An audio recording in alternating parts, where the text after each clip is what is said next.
வணக்கம். இன்றைய முக்கிய செய்திகள். செவாலி செல்லா நாயக்கர் நினைவு தினத்தையொட்டி அலங்கரிக்கப்பட்ட அவரின் திருவுருவப்படத்திற்கு முதலமைச்சர் ரங்கசாமி உட்பட பலர் மலர் தூவி மரியாதை செலுத்தினார்கள். செவாலி செல்லா நாயகரின் நினைவு நாள் புதுச்சேரி அரசு சார்பில் இன்று அனுசரிக்கப்பட்டது. இதனையொட்டி புதுச்சேரி குபேர் சாலையில் உள்ள மேரி கட்டட அரங்கில் அலங்கரித்து வைக்கப்பட்டிருந்த அவரது திருவுருவப்படத்திற்கு முதலமைச்சர் ரங்கசாமி, பொதுப்பணித்துறை அமைச்சர் லட்சுமி நாராயணன், சட்டமன்ற உறுப்பினர்கள் KSP ரமேஷ், பாஸ்கர் என்கிற தட்சிணாமூர்த்தி, லட்சுமிகாந்தன் ஆகியோர் மலர் தூவி அஞ்சலி செலுத்தினர். தமிழ் தேசிய பேரியக்க மாநாட்டில் நிறைவேற்றப்பட்ட தீர்மானங்களை விளக்கி தயாரிக்கப்பட்டுள்ள நூலினை சுயேட்சை MLA வெளியிட்டுள்ளார். தமிழ் தேசியம் பேரியக்கம் சார்பில் இந்தியாவை முழு கூட்ட அரசாங்கம் மாற்ற வேண்டும், புதுச்சேரிக்கு மாநில அந்தஸ்து வழங்க வேண்டும் உள்ளிட்ட கோரிக்கைகளை வலியுறுத்தி புதுவை தமிழ் சங்கத்தில் கருத்தரங்கம் மற்றும் நூல் வெளியீட்டு விழா நடைபெற்றது. தமிழ் தேசிய பேரியக்கத்தின் புதுச்சேரி மாநில செயலாளர் வேல்சாமி தலைமையில் நடைபெற்ற நிகழ்ச்சியில் துணை பொதுச் செயலாளர் அருண் பாரதி முன்னிலை வகித்தார்.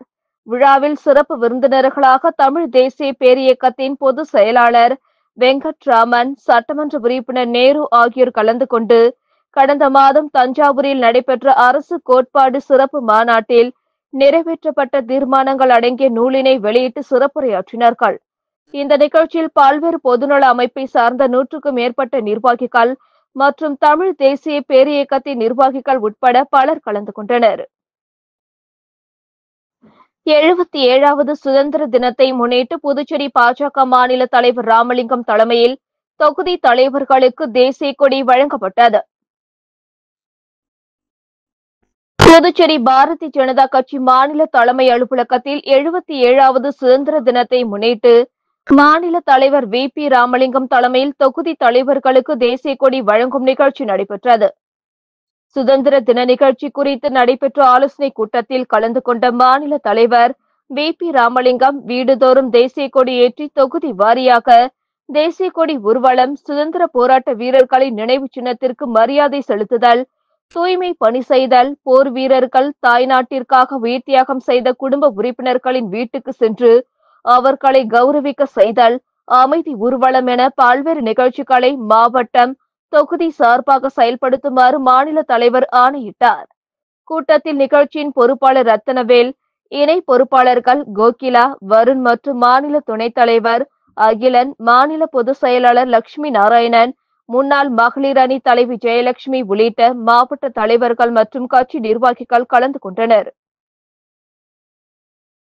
காரைக்கால் புனித தேற்றறிவு அன்னை தேவாலய திருவிழாவையொட்டி இரத்த தான முகாம் நடைபெற்றது. காரைக்கால் மாவட்டத்தில் புகழ்பெற்ற புனித தேற்றறிவு அன்னை ஆலயம் உள்ளது. இவ்வாலயத்தில் ஆண்டுதோறும் ஆண்டு திருவிழா வெகு விமர்சையாக நடைபெறுவது வழக்கம். இந்த ஆண்டு ஆலயத்தின் 284வது ஆண்டு திருவிழாவையொட்டி புனித வின்சென்ட் தி பவுல் சபை சார்பில் இரத்த தான முகாம் நடைபெற்றது. தலைமை பங்குத்தந்தை பால்ராஜ்குமார் தலைமையில் தூய மரியன்னை மேல்நிலைப்பள்ளி வளாகத்தில் நடைபெற்ற இந்த இரத்த தான முகாமினை இணை பங்குத்தந்தை சாமிநாதன் செல்வம் தொடங்கி வைத்தார். இம்முகாமில் துணை பங்குத்தந்தை சாமுவேல் உள்ளிட்ட 50க்கும் மேற்பட்டோர் இரத்த தானம் வழங்கினர்.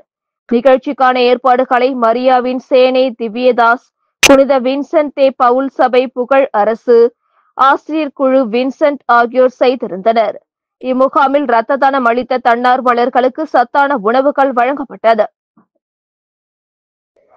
மணவெளி தொகுதியில் பொதுத் தேர்வு மற்றும் CBSE பாடத்திட்டத்தில் 100% தேர்ச்சி பெற்ற மாணவ மாணவிகளுக்கு தலா ரூபாய் 10,000 ஊக்கத்தொகையினை சபாநாயகர் செல்வம் வழங்கினார்.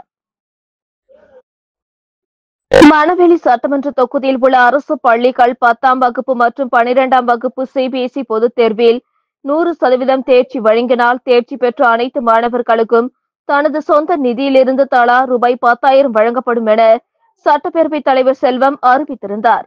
நடைபெற்று முடிந்த 12ஆம் வகுப்பு பொதுத் தேர்வில் மணவெளி சட்டமன்ற தொகுதியில் உள்ள தவளக்குப்பம் அரசு மேல்நிலைப் பள்ளி மற்றும் நோனாங்குப்பம் அரசு மேல்நிலைப் பள்ளி ஆகிய இரு பள்ளிகள் 100% தேர்ச்சி பெற்றன. அதன்படி இன்று தவளக்குப்பம் அரசு மேல்நிலைப் பள்ளியில் தேர்ச்சி பெற்ற 48 மாணவ மாணவிகளுக்கு கல்வி ஊக்கத்தொகை வழங்கும் நிகழ்ச்சி நடைபெற்றது. இந்த நிகழ்ச்சியில் சட்டப்பேரவை தலைவர் செல்வம் கலந்து கொண்டு பள்ளியில் முதல் மதிப்பெண் பெற்ற மாணவருக்கு ரூபாய் 20,000, இரண்டாம் மதிப்பெண் பெற்ற மாணவிக்கு ரூபாய் 15,000 மற்றும் ஃபர்ஸ்ட் பொது தேர்வில் தேர்ச்சி பெற்ற மற்ற அனைத்து மாணவர்களுக்கும் தலா ரூபாய் 10,000 மற்றும் சான்றிதழ்களை வழங்கினார். இந்த நிகழ்ச்சியில் கல்வித்துறை அதிகாரிகள், பள்ளி தலைமை ஆசிரியர் மற்றும் ஆசிரியர்கள் உட்பட தொகுதி பாஜக நிர்வாகிகள் திரளாக கலந்து கொண்டனர்.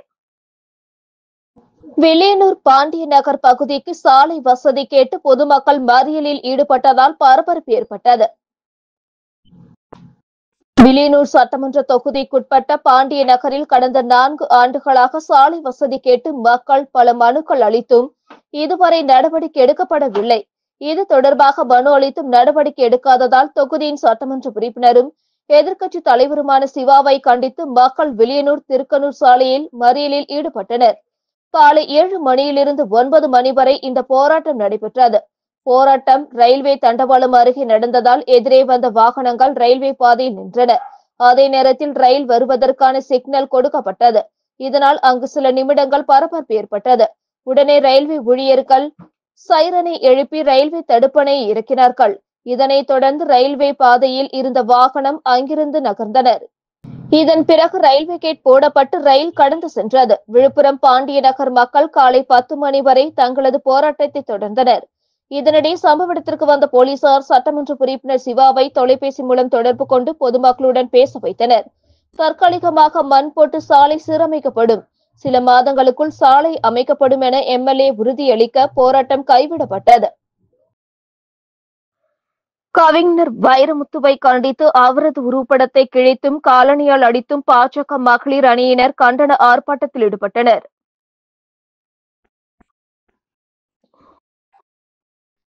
சென்னையில் நடைபெற்ற கம்பன் விழாவில் கலந்து கொண்ட கவிஞர் வைரமுத்துவிற்கு கவி சக்கரவர்த்தி கம்பன் விருது வழங்கப்பட்டது. விருதை பெற்றுக் கொண்ட வைரமுத்து விழாவில் பேசும்போது ராமபிரானை அவதூறாக இழிவுபடுத்தி பேசினார். இதற்கு நாடு முழுவதும் பல்வேறு எதிர்ப்புகள் எழுந்து வருகிறது. ராமரை இழிவுபடுத்தி பேசிய கவிஞர் வைரமுத்துவை கண்டித்து புதுச்சேரி மாநில பாஜக தலைவர் VP ராமலிங்கம் வழிகாட்டுதல் படி மாநில மகளிர் அணி தலைவி தாமரை செல்வி தலைமையில் இந்திரா காந்தி சிலை அருகே கண்டன ஆர்ப்பாட்டம் நடைபெற்றது. இந்த ஆர்ப்பாட்டத்தில் வைரமுத்துவை கண்டித்து கண்டன கோஷங்கள் எழுப்பியதுடன் வைரமுத்துவின் உருவப்படத்தை கிழித்து கண்டனம் தெரிவிக்கப்பட்டது. இந்த ஆர்ப்பாட்டத்தில் மகளிர் அணியை சார்ந்த சுமார் 200க்கும் மேற்பட்ட பெண்கள் கலந்து கொண்டு கண்டன கோஷங்கள் எழுப்பினார்கள். ஆர்ப்பாட்டத்தில் மாநில பொதுச் செயலாளர் மோகன்குமார், லட்சுமி நாராயணன், துணைத் தலைவர் ரத்தினவேலு, மாநில செயலாளர்கள் தமிழ்மாறன், கோகிலா, ராமு, மாநில விவசாய அணி தலைவர் பாரதி மோகன், பிரிவுகள் இணை அமைப்பாளர் வேல்முருகன், உழவர்கரை மாவட்ட துணைத் தலைவர் SKR செல்வகுமார், முன்னாள் மாநில செயலாளர் வெற்றி செல்வன், பட்டியலணி மாநில தலைவர் தொகுதி ஒருங்கிணைப்பாளர் நாகராஜன் உள்ளிட்ட மாவட்ட மாநில தொகுதி இளைஞர் அணி மற்றும் மகளிர் அணி நிர்வாகிகள் திரளாக கலந்து கொண்டனர். ஆணவ படுகொலை தடுப்பு சட்டத்தை ஏற்ற வலியுறுத்தி விடுதலை சிறுத்தைகள் கட்சி சார்பில் கண்டன ஆர்ப்பாட்டம் சுதேசி மில் அருகே நடைபெற்றது. விடுதலை சிறுத்தைகள் கட்சி சார்பில் ஆணவ படுகொலை தடுப்பு சட்டத்தை ஏற்ற வலியுறுத்தி கண்டன ஆர்ப்பாட்டம் சுதேசி மில் அருகே நடைபெற்றது. மாநில முதன்மை செயலாளர் தேவபொழிலன் தலைமையில் நடைபெற்ற ஆர்ப்பாட்டத்தில் புதுச்சேரி விடுதலை சிறுத்தைகள் கட்சி நிர்வாகிகள் முன்னிலை வகித்தனர். ஆர்ப்பாட்டத்தில் சிறப்பு அழைப்பாளராக கட்சியின் பொதுச் செயலாளர் பாலாஜி MLA கலந்து கொண்டு கோரிக்கைகளை வலியுறுத்தி கண்டன உரையாற்றினார். இந்த ஆர்ப்பாட்டத்தில் 100க்கும் மேற்பட்ட விடுதலை சிறுத்தை கட்சி பலர் கலந்து கொண்டு மத்திய மாநில அரசுகளை கண்டித்து கண்டன கோஷங்கள் எழுப்பினர். இத்துடன் செய்திகள் நிறைவடைந்தன. வணக்கம்.